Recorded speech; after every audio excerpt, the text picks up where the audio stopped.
क्या क्या फ़र्क पड़ सकता है। Sanmangam ji please come, I am sorry to keep you waiting. मुझे अफसोस है कि मुझे आपके लंच रोकना पड़ रहा है, लेकिन उनकी फ़्लाइट है 4:30 बजे, तो उनको पहले लेना पड़ा है। Please, thank you very much. Please sir, please. धन्यवाद पाठक जी। जैसे आपने बोला कि हिंदी में बात करेंगे तो अच्छा रहेगा, मैं कोशिश करूंगा कि हिंदी में बात करने की।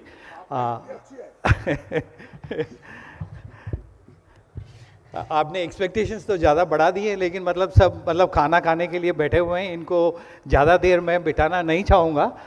मतलब जितना जल्दी हो सकता है उतना जल्दी ख़त्म करके मैं ख़त्म कर दूँगा एक्चुअली।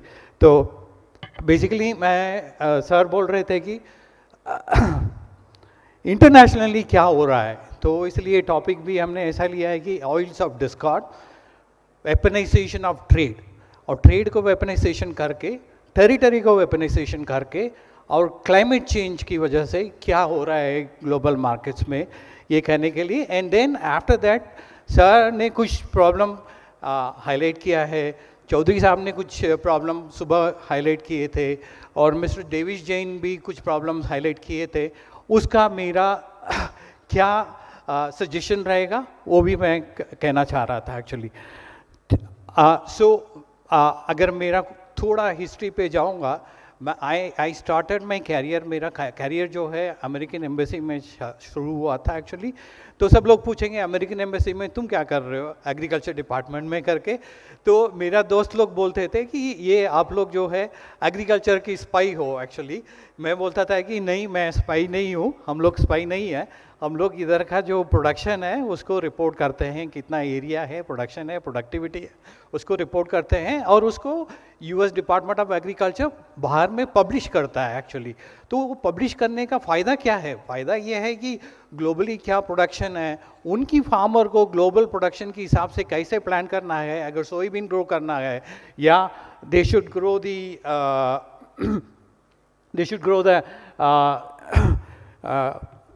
कॉर्न ग्रो करना है, तो ये समझने के लिए उन्होंने जो है ये फ़ायदा उठाए थे।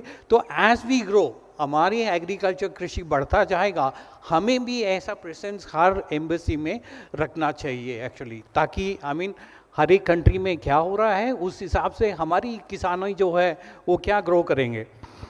And second is territorial conflict, जो हमने मैं ये कह सकता हूँ कि जो 10 साल से देखा नहीं है, अभी दिखाई पड़ रहा है एक्चुअली कि जो यूक्रेन में जो वार हो रहा है उसका इम्पैक्ट हर जगह हो रहा है एक्चुअली, क्योंकि so much of oil has been kept away, sunflower oil has been kept away, and so the vegetable oil prices are going up actually.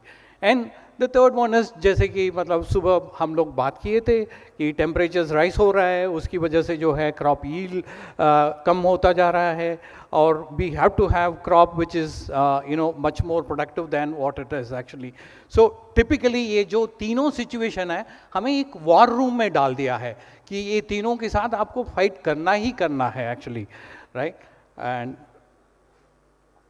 पहले ट्रेड को देखते हैं एक्चुअली। अगर ट्रेड को देखते हैं तो जैसे पाठक जी ने बोला था कि अभी ट्रंप ने जो है 50% टैरिफ तो लगा दिए थे इंडिया के ऊपर एक्चुअली, एंड उसके ऊपर से जो है ब्राज़ील के ऊपर भी उन्होंने टैरिफ लगा दिए थे।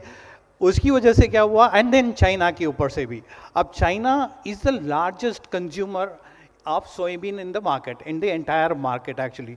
और वो जो चाइना का जो प्रोडक्शन है actually, that is not increasing, and as a result they are increasingly dependent on soybean imports actually। वो soybean import आजकल वो US की जगह अब ब्राज़ील से import करने लगे हैं, इसलिए कि अगर आप लोग मेरे को चिप नहीं देंगे मैं आपसे सोयाबीन नहीं खरीदूंगा। That is their logic actually। So anyway, I would not propose that actually, but the point that I just wanted to say that is that WTO norms जो आज तक हुआ करता था, that has been thrown out of the window by most of the global countries, and we don't need to be saints to say that we still follow the WTO norms until everyone agrees and comes to WTO norms to say that I will follow the WTO norms actually. That is the point that I just wanted to say that. And with this slide,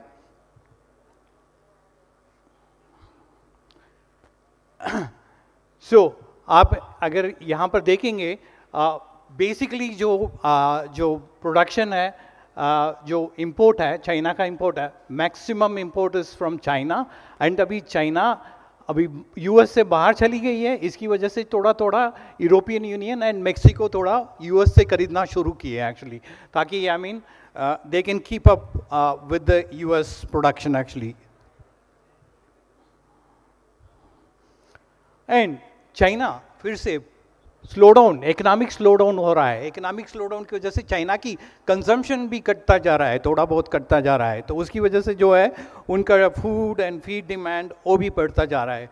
so trade is now a weapon in the hands of the nation, and as farmers, as policymakers in India, we have to be aware about how we can steer our agriculture sector out of the the current situation where we are into. Territory.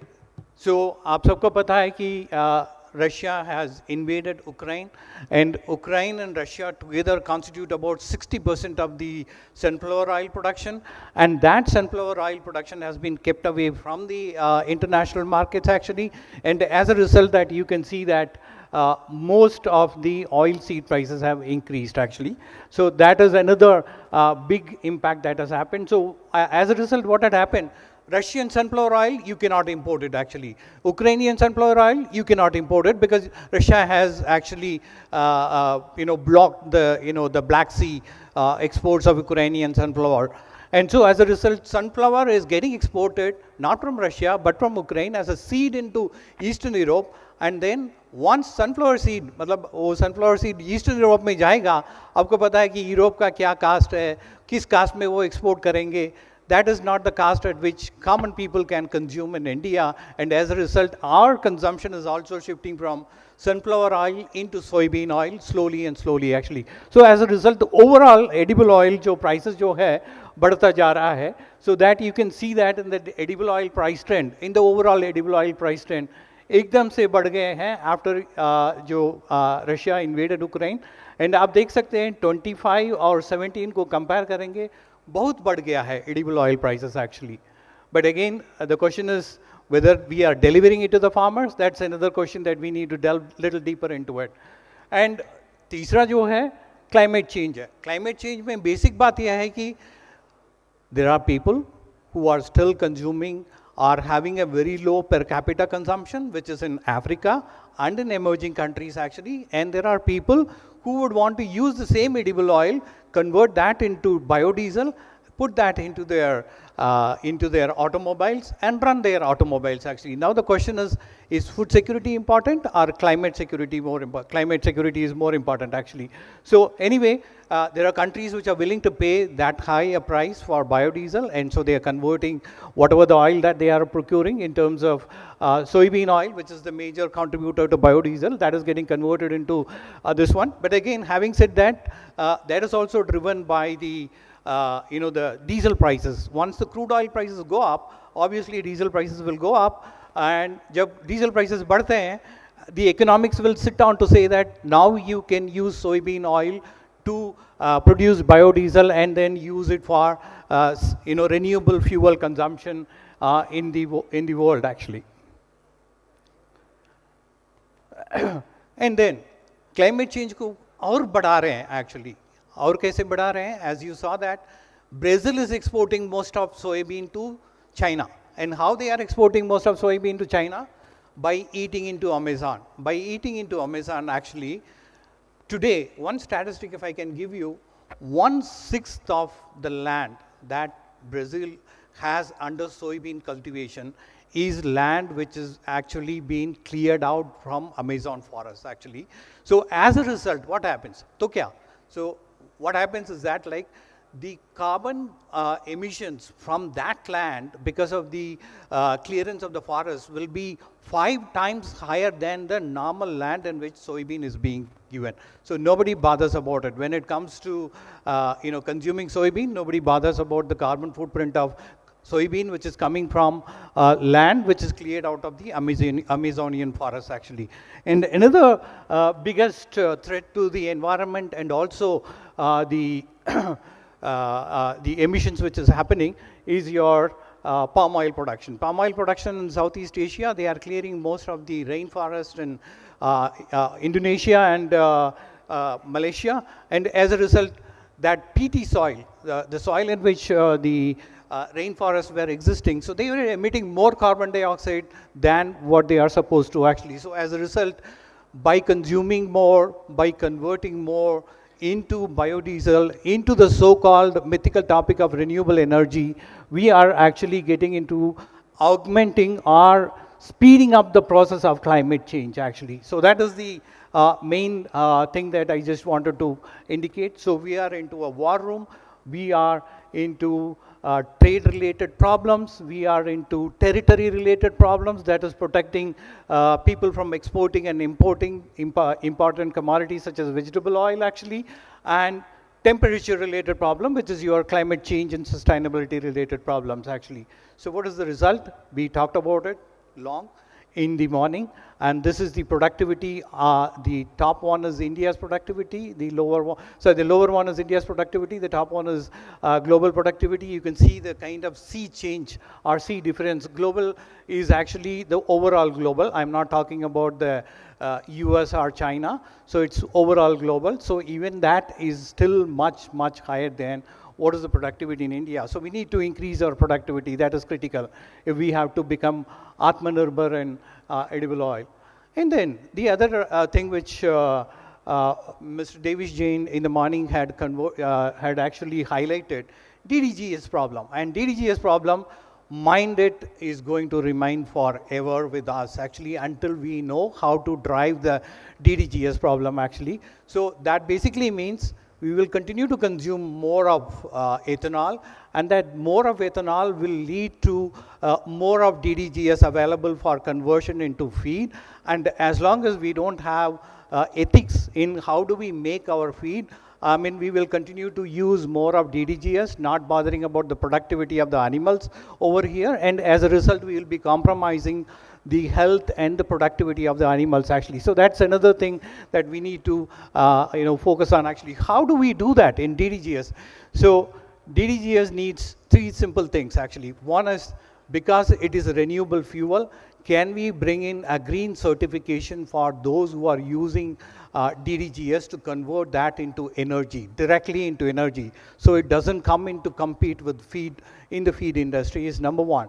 There is also the possibility that you can create biochars and biomaterials for fermentation actually. So that is another area where you can create the market linkage and leave it over there.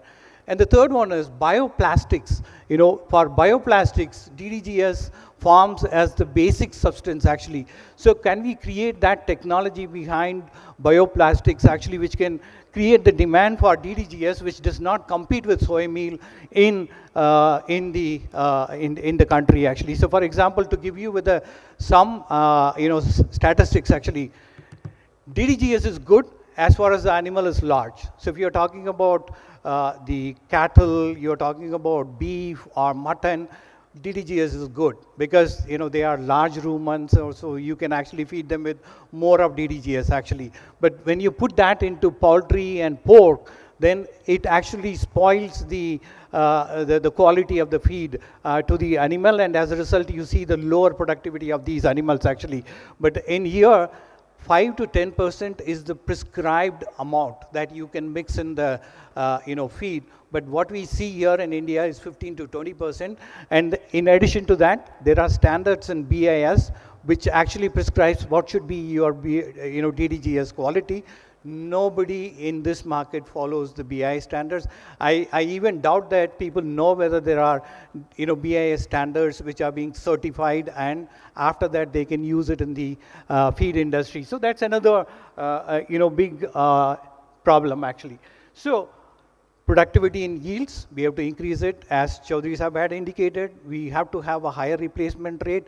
We have to have more production of commercial soybeans. Farmers will have to enjoy the higher production and hence the higher prices or higher returns from soybean cultivation. So that is for sure. And second is, one thing which I have seen since I worked 30 years back in the US Embassy and now, vegetable oil today in Indian market is vegetable oil. There is no identity for soybean oil. So we should have an identity for soybean oil if we have to have a sustainable soybean cultivation in the country actually. So that's second. And third one is balanced DDGS and soy meal, which is, you have to promote policy, advocacy, and the greenness of the DDGS products. The other uses, which is the bioplastics, which can be produced from DDGS, and then the standards which you need to follow from DDGS perspective. Finally, just to leave you with here, I would want to see more soybean oil brands to be putting up stalls over here for sure, if we have to serve the purpose for which we are meeting over here. Number two, do not look at DDGS as a challenge to the industry.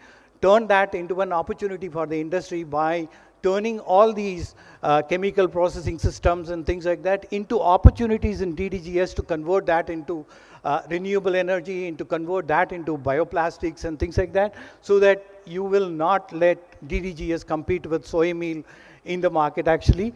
And to that extent, you turn this into another bigger hall where more stalls will be displaying about what are their DDGS products, which are not competing with this one. Finally, in the lunch, I would like to see more soybean products exclusively for eating. If it is so, then we would be solving half of the problem what we are facing today in the soybean market. With this, thank you for the opportunity, and thank you for your patient hearing. I know I was sitting between you and lunch, and thank you for the opportunity. Thank you so much, sir, for your amazing and valuable knowledge. Thank you, sir. And now everybody, मैं request करना चाहूँगी facilitate करने के लिए हमारे पाठक sir यहाँ पर मौजूद हैं. एक बार जोरदार तालियां मिस्टर सुनमुगम सर के लिए. पाठक sir here. Thank you so much, sir.